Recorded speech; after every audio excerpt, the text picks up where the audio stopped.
Salut Sophie. Salut Florian. Et bonjour à tous, bonjour à toutes et bienvenue dans ce nouvel épisode du Courrier de la Sterne. On se retrouve comme chaque semaine pour parler de nos découvertes ornithologiques lors de ces 7 derniers jours. Et comme le dirait le proverbe, roule ma poule. Ouais.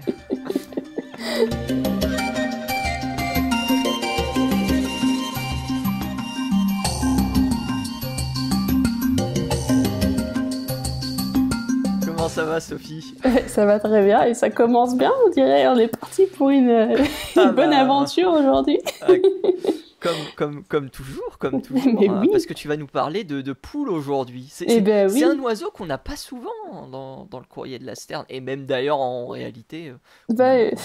À moins d'en avoir chez soi, c'est vrai que c'est un oiseau dont on parle pas souvent parce qu'on part souvent sur des trucs un peu plus exotiques, avec raison, parce que bon, voilà, faut voyager un petit peu, mais bon, la poule, quand même, c'est... mine de rien, c'est un oiseau qu'on étudie beaucoup, parce qu'il est très proche de nous. Et on le connaît pas mal, donc là il y a des news qui sont sorties dessus et qui sont intéressantes, c'est pour ça. Voilà. Fantastique. Parlant d'oiseaux exotiques, je pense que je parlerai dans la deuxième partie. Peut-être que tu veux commencer par parler de ton sujet. Je vous parlerai de colibris et je vous parlerai de l'histoire d'une femme qui a créé un hôpital pour colibris. Ça se passe au Mexique et on en reparlera après. Mais d'abord, les poules. Qu'est-ce qu'elles nous disent, les poules? On va rester sur quelque chose de bien de chez nous pour commencer, donc la poule. Alors, la poule, finalement, on s'y intéresse pas mal parce que c'est un oiseau qui sert d'objet d'étude, pas mal de fois. Et puis, on s'y intéresse aussi parce que c'est un oiseau qui a été domestiqué, donc c'est-à-dire que c'est un animal qu'on connaît très très bien, qui a vécu avec l'homme pendant des millénaires, et qui du coup a acquis, et nous-mêmes aussi, en tant qu'humains, avons acquis quelques capacités qui sont relatives à notre communication entre la poule et l'homme. Et alors, ces capacités, une dernière étude qui est sortie là ce mois-ci, avait décidé donc de les tester, de les mettre à l'épreuve dans une sorte de petit QCM qu'ils ont posé sur internet comme ça. Attends, de QCM? Comment ça? Interactif. Alors. D'accord. Donc bon.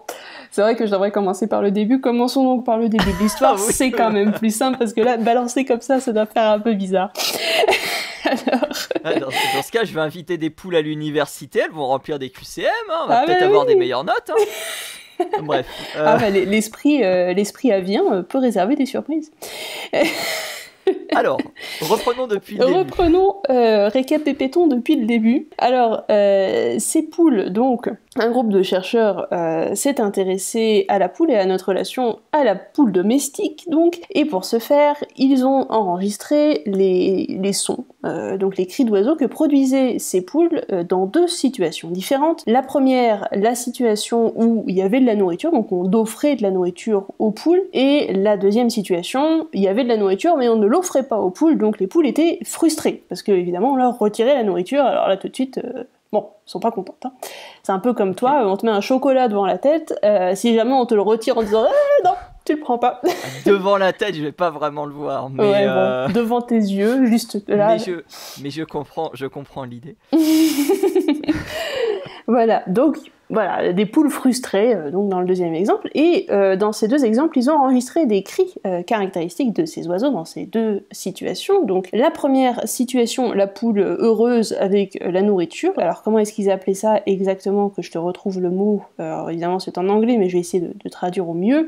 Donc deux cris, donc ce qu'ils appelaient le food call, donc l'appel de la nourriture, et le fast cluck, donc le caquettement rapide, un petit truc comme ça, un petit cliquement rapide, si on veut.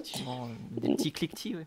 Voilà, donc ça c'était l'anticipation de la nourriture qui allait arriver. Et les deux autres types d'appels qui du coup étaient produits lorsque la nourriture leur était retirée, ou du moins on gardait la nourriture de notre côté.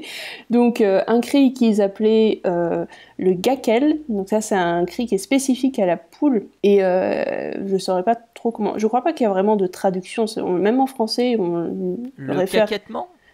Non, le gackel c'est vraiment un nom qui a été pris en anglais et qui est resté tel quel en français. Donc voilà, c'est un petit son qui est finalement assez long, mais qui qui a un son assez demandeur, tu vois, tu te rends bien compte que l'animal il attend quelque chose. Et puis un autre appel qui va être plus une sorte de plainte, un petit cri plaintif un peu. Donc ces 4 sons ont été enregistrés pour plusieurs poules différentes, pour un total de 16 sons en tout. Et ces 4 sons ont été proposés donc à des gens qui ont cliqué en ligne sur un questionnaire dans lequel il y avait ces 16 sons qui étaient enregistrés, qui étaient proposés dans un ordre tout à fait aléatoire, indéterminé à la base, donc qui changeait à chaque participant évidemment. Et ils devaient identifier si le son était donc un son qui était plus positif, donc les sons où la nourriture était amenée, ou un son plus négatif, où là la poule avait quelque chose qui allait pas, et qui étaient donc les sons où la nourriture, on ne leur donnait pas. Voilà. Alors moi j'ai une question. Les participants, est-ce qu'ils avaient des biais vis-à-vis de ces oiseaux? Par exemple, est-ce que c'était des fermiers? Est-ce que c'était des gens qui avaient déjà des poules chez eux? Ou est-ce que c'est vraiment des gens de tout horizon qui ont été pris? Alors c'est une très bonne question, et effectivement, ce qu'ils ont inclus dans leur questionnaire, c'était déjà un petit questionnaire sur d'où venait la personne, son sexe, et si son âge, et si elle avait déjà une expérience avec des poules ou pas. Et ils ont eu un petit peu pas mal de personnes qui ont répondu au questionnaire, ce qui leur a permis de faire des stats derrière, parce qu'ils ont eu entre 300 et 400 personnes quand même au total, donc c'est pas si mal. De tous âges, de tous horizons, différentes localités dans le monde. Donc il y avait Europe, c'était 50% des gens qui venaient d'Europe, il y en avait d'Amérique du Nord, il y en avait d'Australie, et il y en avait même d'Afrique. Donc un petit peu partout dans le monde, et avec des backgrounds très différents, avec des gens qui habitaient soit à la campagne, des gens qui habitaient en ville, ou des gens qui habitaient en banlieue, c'était possible aussi comme réponse. Ou alors, et avec différentes tranches d'âge aussi, ils avaient catégorisé exactement 3 tranches d'âge différents. Alors je crois qu'il y avait, il y a 18 à 34, 35 à 54 et 55 ans et plus, pour voir justement quels étaient... s'il y avait des biais associés à ce genre de data, ils ne pouvaient pas savoir avant de le tester, évidemment. Et finalement, ils n'ont pas trouvé vraiment de différence entre les gens qui avaient différents âges ou différents backgrounds. Finalement, les résultats ont été assez homogènes au final. Et d'ailleurs, en partant des résultats, parce que bon, on a le test, maintenant on veut savoir ce que ça donne, le test. Alors, est-ce qu'on est capable, en tant qu'humain, d'identifier les cris, les couinements de demande de ces poules? Qui a obtenu son diplôme? Voilà, donc au final, on est capable plutôt d'identifier à 69% la nature de l'appel de la poule. C'est-à-dire, est-ce qu'on est capable d'identifier que c'est une demande? Est-ce qu'on est capable d'identifier que la poule est heureuse ou pas? Donc ça, en gros, les humains sont capables d'identifier à 69% ce que la poule veut. Donc c'est quand même pas si mal, et c'est largement au-dessus de la moyenne, et donc c'est sur ce chiffre, sur ce résultat plutôt inattendu finalement, parce que on parle d'un oiseau, mine de rien, c'est quand même pas facile en tant que mammifère d'identifier ce que demande un oiseau. Donc sur ce résultat un peu inattendu, ils en ont conclu que finalement c'était certainement un résultat de la domestication de l'animal, c'est-à-dire qu'on a passé un certain nombre de millénaires aux côtés des poules, ce qui nous a certainement appris pas mal de choses sur ces animaux-là, et elles-mêmes ont aussi appris pas mal de choses qui leur permettent de communiquer avec nous, peut-être d'une manière un peu différente, ou d'une manière qui est plus simple pour nous à appréhender. Donc d'un côté comme de l'autre, il y a certainement eu une adaptation, et c'est intéressant de voir que ça se retrouve encore aujourd'hui, même chez des gens qui finalement n'ont aucune expérience avec des poules. C'est quand même assez incroyable. Intéressant. Voilà. Est-ce qu'il y a des différences entre les différents continents du coup? Puisque tu disais que la moitié venait d'Europe, il y en avait qui venaient d'Amérique du Nord. Est-ce qu'il y avait des différences qui ont été constatées entre les différentes régions du monde? Alors je crois pas finalement ils avaient peut-être pas assez de personnes qui venaient d'Afrique pour réussir à faire des stats correctes sur les différentes parties du monde. Quand t'as 50% qui vient d'Europe, voilà. Donc je pense qu'ils les ont pas mises dans l'article en tous les cas. Okay. Je vous mettrai le lien de l'article parce qu'il est en open access, ça a été publié dans The Royal Society Publishing, donc c'est pas mal. C'est de l'open science. Donc parfait. Plutôt bien. Incroyable. Donc voilà, donc plutôt une très bonne très bonne petite étude, très sympathique, un moyen de bien démarrer l'année, j'ai envie de dire. Ah ouais. Et puis, Attends, mais ça voudrait dire qu'on fait des sujets maintenant qui ne sont pas déprimants? j'ai envie Oui, parce de que démarrer sur une bonne note, tu vois. pour ceux, pour ceux qui ne le savent pas, on enregistre, c'est notre première émission, nous, en 2024. Voilà.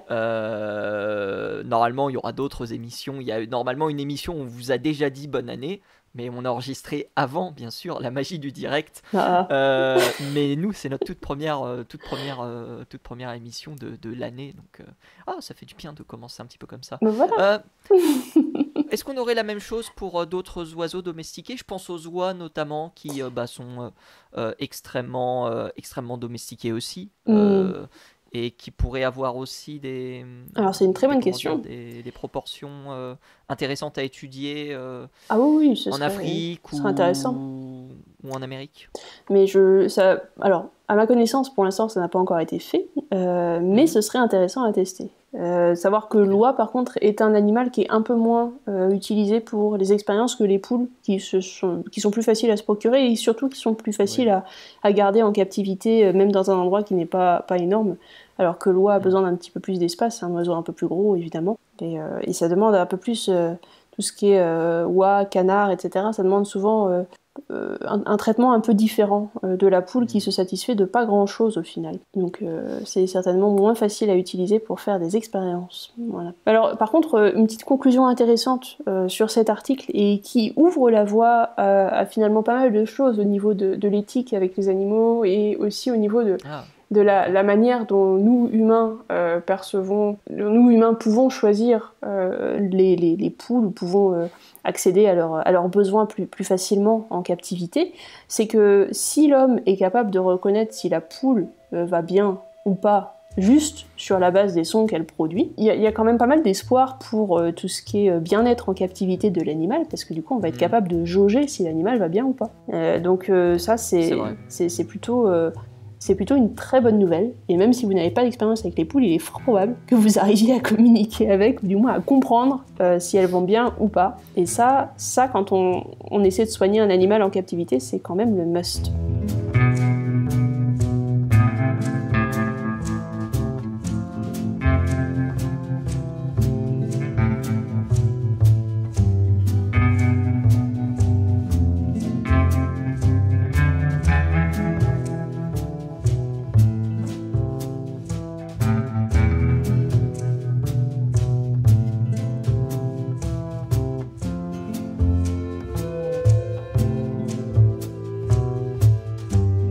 Rester dans le Mais positif. j'espère que tu vas nous rapporter plus de nouvelles positives avec... Oui, superbe. Des nouvelles qui nous viennent de Mexico City, on est évidemment au Mexique, avec une dénommée Katia Latouf, qui a ouvert aux alentours de 2012 un hôpital pour colibris. Alors, avant de parler de cet hôpital, je vais vous raconter le parcours de cette femme qui est assez sinistre à la fin des années 2000, puisqu'elle perd malheureusement son mari en 2009. Et très très vite, elle est diagnostiquée du cancer du côlon. Un cancer du côlon où les médecins lui donnent très peu de temps à vivre, 2 semaines à vivre pour être précis. Donc un cancer en phase terminale. Mais celle-ci va finalement en guérir de ce cancer. Mais elle va toujours se poser des questions concernant la maladie, le fait qu'elle puisse revenir, parce que on sait il peut y avoir des résurgences de ce genre de maladie-là. Notamment lorsque les cancers sont arrivés en phase terminale. Et donc Katia Latouf s'est posé des questions. Et sa réponse va venir d'un petit oiseau, un petit colibri. Alors j'ai malheureusement pas l'espèce du colibri, je ne suis pas parvenu à retrouver l'espèce du colibri parmi les différentes publications que j'ai consultées. Ceci étant dit, c'est un colibri qui qu'elle a trouvé, qui était blessé à un œil. Et ce petit compagnon va lui offrir le réconfort moral dont elle va avoir besoin pour justement chasser les idées noires concernant le fait de voir la maladie revenir.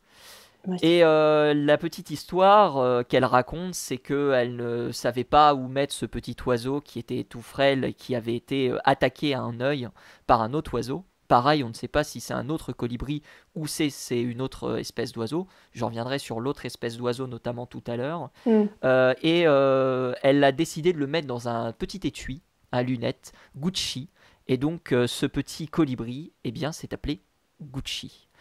Alors, comme tu le sais sans doute, Sophie, et comme certains auditeurs et auditrices le savent, les colibris n'ont pas une grande espérance de vie. Mm. Et malheureusement, Gucci a quitté eh bien, Katia 9 mois plus tard.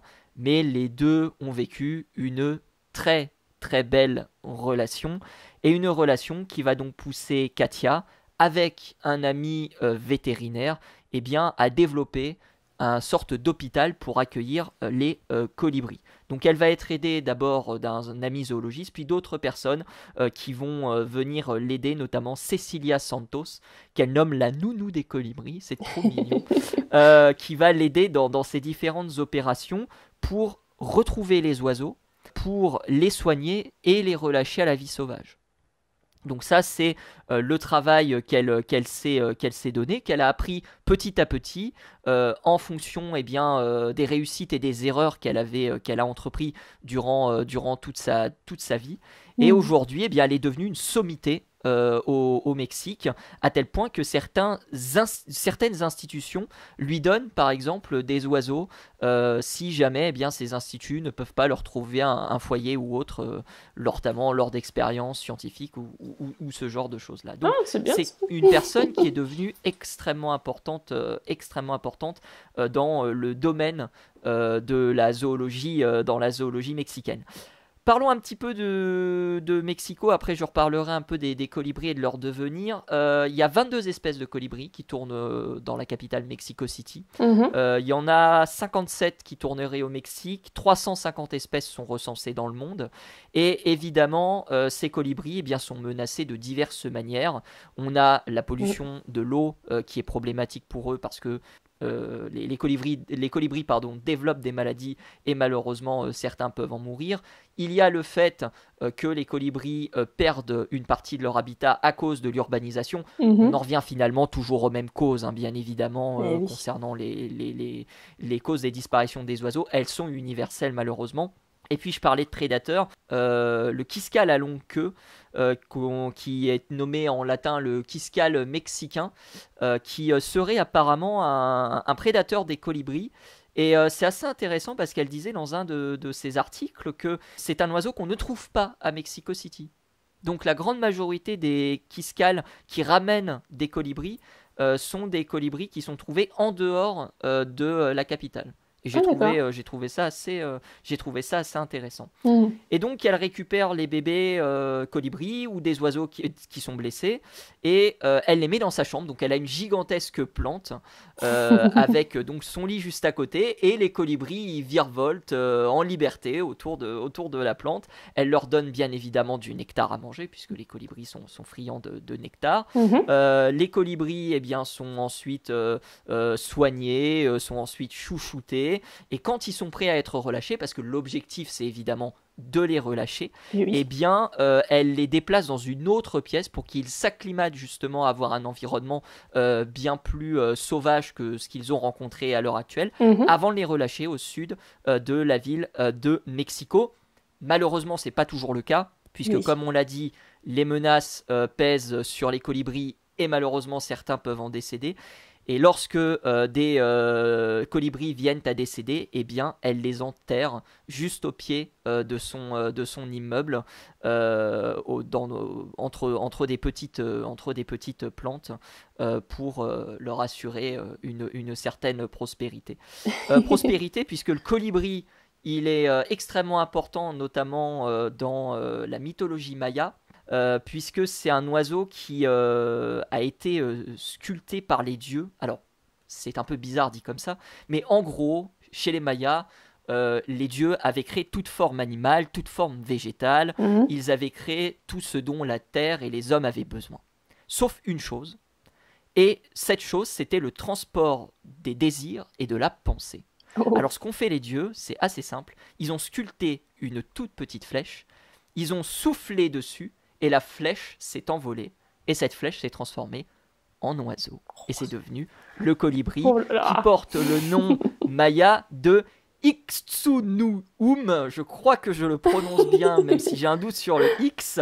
Wow. Mais c'est en tout cas l'un des mythes qui est réservé à ce petit oiseau.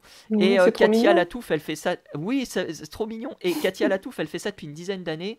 C'est en 2023 qu'un post TikTok a complètement percé. Alors, je ne parle pas très bien espagnol, donc peut-être que je dis des bêtises, mais d'après ce que j'ai compris, c'est quelqu'un qui justement voulait amener un colibri à Katia et a Mhm. filmé finalement tout ce que faisait Katia de son côté pour le soigner. Et la vidéo est devenue virale au Mexique, puis par la suite dans le monde, puisqu'elle a été vue plus d'1,5 million de fois. Et depuis, Katia reçoit des appels incessants de personnes qui ont besoin qu'on vienne eh bien, recueillir des colibris. Elle veut fonder une fondation. Elle a reçu des fonds pour la créer justement cette fondation. Elle est liée également à Terrazza Colibri qui eux s'occupent justement de relâcher les colibris dans la nature quand ceux-ci sont prêts à être relâchés. Voilà, une petite histoire qui termine bien cet épisode et qui Bah termine oui, bien ce premier épisode de l'année finalement. mais c'est trop Et bien, oui. mais oui, c'est trop bien, c'est trop bien. Il y a plein de personnes qui font ça dans le monde, en France bien sûr, dans le monde bien sûr. Et c'est formidable d'avoir ce genre de comment dire de portraits et de gens qui se donnent autant de qui donnent autant corps et autant d'âme à des projets aussi comment dire aussi fantastiques quoi. Oui, exactement, c'est trop bien. Ça a l'air Mais oui. merveilleux, ça, comme c'est une comment dire, c'est une super idée de faire un hôpital dédié aux colibris. C'est une C'est très très ça. bonne Il y, a, idée. il y a- il y a quelques hôpitaux qui existent de par le monde. Il y en a pour les rapaces, Mhm. notamment. Ça se fait au Moyen-Orient, puisque évidemment au Moyen-Orient, il y a tout l'aspect de la fauconnerie qui est considéré comme un art. Et on a des hôpitaux spécialisés chez les rapaces. Je crois qu'on a un hôpital uniquement d'oiseaux en Inde, mais je ne sais plus du tout si c'est de rapaces ou si c'est d'oiseaux général. Je crois que c'est d'oiseaux général, mais je peux me tromper. Mhm. Donc voilà, il y a quelques initiatives comme ça qui naissent, qui fleurissent pour sauver nos amis à plumes. C'est plus d'une centaine de colibris qu'elle a relâchés dans la nature sur la dernière décennie, Oui, ce qui est quand même un chiffre, compte tenu de la relative brièveté de la vie du colibri, assez formidable. oui, c'est pas très long, mais c'est des petits oiseaux qui sont tellement importants pour l'écosystème. Hmm, très très important pour les écosystèmes. Parce qu'on rappelle, hein, certains colibris sont liés à une fleur en particulier. Et si bah, vous perdez le colibri, vous perdez la fleur. Ce sont des relations d'exclusivité qui peuvent, qui se nouent avec ces oiseaux-là. Il y a le colibri porte-épée par exemple, qui Oui, ne peut polliniser qu'une seule fleur précise, oui. parce que son bec est, je crois, assez long ou assez recourbé. Ah, Je c'est long. confonds toujours. Et il est très long. Voilà, Mais, je confonds toujours avec celui en faucille, euh, le colibri bec en faucille, non, qui lui a un bec très particulier. non, Et oui. Le porte-épée, c'est celui qui a le bec qui est plus long, quasiment plus long que oui, son corps. ouais, C'est assez c'est. impressionnant. Mais Mm, ouais, il a coévolué avec une fleur qui, du coup, a cette forme très très longue mm, qui lui permet à lui seul de venir pomper le nectar au fond. Mais ils ont aussi exactement. tout un petit écosystème de... Alors c'est des mythes et des petits parasites comme ça, mais c'est pareil. Ces animaux-là sont aussi basés sur les colibris qui se baladent de fleur en fleur pour venir s'accrocher au bec et aux petites Ok, plumes du colibri autour du bec. Et sans eux, eh ben, ils n'ont rien fantastique. où s'accrocher, ils ne peuvent pas partir à droite et à gauche et coloniser d'autres milieux qui sont aussi très Fantastique. importants pour d'autres bestioles. Fantastique. Incroyable. Je ne savais pas pour les petits invertébrés, je suppose, que ce sont des Oui, invertébrés, oui, qui s'accrochent au colibri. les petits Colibris qui acariens. peuvent être assez violents entre eux hein, quand même. Hein. J'avais lu un article il y a quelques temps Mhm. qui montrait la violence des colibris. je les compare un peu au rouge-gorge parce que c'est quelque chose qui va parler à tout le monde, mais les confrontations entre colibris peuvent mener à la mort d'un des individus. Donc Oui. ça ne rigole pas chez les colibris. Ah non. Ils ont l'air sympas comme ça, ils ont l'air tout mignons et tout ça, mais c'est hardcore un colibri. C'est ça. Enfin, on va s'échouer ici. En tout cas, on va terminer cet épisode ici. Merci beaucoup, Sophie, d'avoir été présente pour cet épisode. Est-ce que tu veux rajouter quelque chose ? Merci à toi d'avoir ramené un super sujet sur des colibris, un sujet qui donne le sourire pour ce début d'année. Et ça fait plaisir. Avec plaisir. Retrouvez-nous la semaine prochaine pour parler de sujets sordides et sinistres. Oh. Non. Je sais déjà de quoi je vais parler la semaine prochaine. Ça va être très cool. Merci beaucoup, Sophie, d'avoir été présente. On te retrouve sur Twitch pour de temps en temps quelques streams. On te retrouve évidemment avec Julien sur Entracte Science, @leplumeux, ça c'est évidemment sur Twitter. Ouais. Nous, chers auditeurs, chères auditrices, on se retrouve la semaine prochaine pour un nouvel épisode du Courrier de la Sterne, que vous pouvez évidemment suivre en podcast sur Spotify, sur Deezer, sur PodCloud et d'autres plateformes, sur Twitter si vous souhaitez avoir quelques petites informations concernant le Courrier de la Sterne, et bien évidemment la semaine prochaine pour ce nouvel épisode. À très bientôt, salut à tous. À plus.